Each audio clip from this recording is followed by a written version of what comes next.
ينفسالوت عندنا كلهم زينا عسيت عادي صفت خوينا كما أدي نما أدي سلام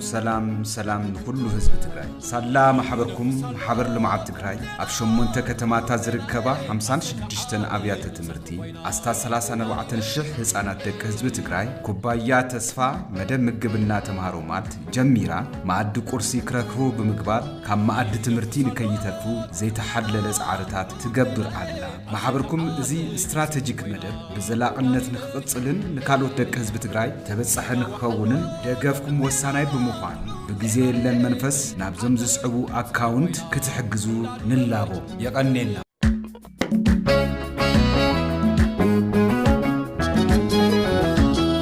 ينفسالوت عندنا كلهم زينا عسيت عادي صفت خوينا